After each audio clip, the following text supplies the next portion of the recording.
স্বৈরাচার বিরোধী গণ অভ্যুত্থানে আওয়ামী লীগ সরকারের পতনের বর্ষপূর্তির দিনে মানিক মিয়া অ্যাভিনিউতে ছিল উপচে পড়া ভিড়। সকাল থেকেই সেখানে হাজির হতে থাকে হাজারো মানুষ।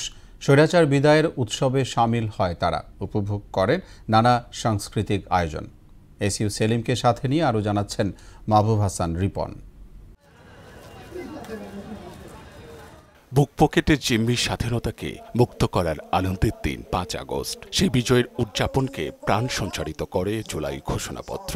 দুইয়ের মিশেলে সকাল থেকেই রাজধানীর মানিক মিয়া এভিনিউয়ে সাধারণ মানুষের উপচে পড়া ভিড়। সে যে ১৬টা বছর যে অন্যায় করেছে সেই ভয়ে সে পালিয়েছে। পরবর্তীতে যে সরকারই আসুক তারা যেন অন্তর্পক্ষে জনগণের প্রতি ম্যান্ডেট নিয়ে থাকে।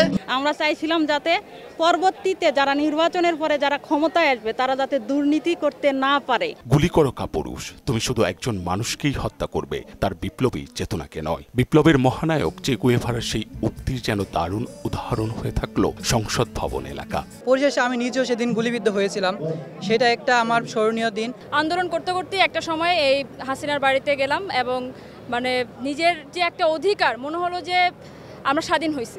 বাংলাদেশের লেখাটা মানুষ পড়বে আর কি এই দিনের জন্য, সাপোর্টের জন্য। প্রজন্ম থেকে প্রজন্ম সন্তানকে বিজয় ও দেশপ্রেমের গৌরবময় ইতিহাসের অংশীজন করার তাগিদ দেখা যায় অভিভাবকদের মধ্যেও। শিশুদের এই অংশগ্রহণ মানিক মিয়া এভিনিউকে দিয়েছে সার্বজনীন উৎসবের রং।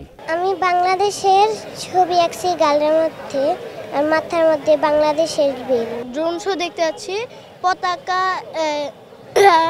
আঁকায় নিলাম, অনেক ভালো লাগতেছে। গত বছরের বর্ষা বিপ্লবের প্রতিনিধি হিসেবে যেন সংহতি জানাতে এসেছে শেষ বিকেলের এক পশলা বৃষ্টি। এই দিনটা আসার জন্য আমাদের খুবই কষ্ট করতে হয়েছে, সংগ্রাম করতে হয়েছে। অ্যাট লাস্ট আমরা এক বছর পরে আবার বিজয় উদযাপন করতেছি। আমরা ভাঙব শাসকের কালো হাত, আমরাই করব আগামীর রূপরেখা।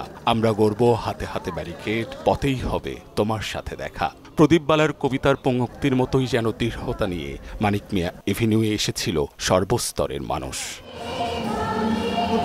মাহবুব হাসান রিপন, মোহনা সংবাদ।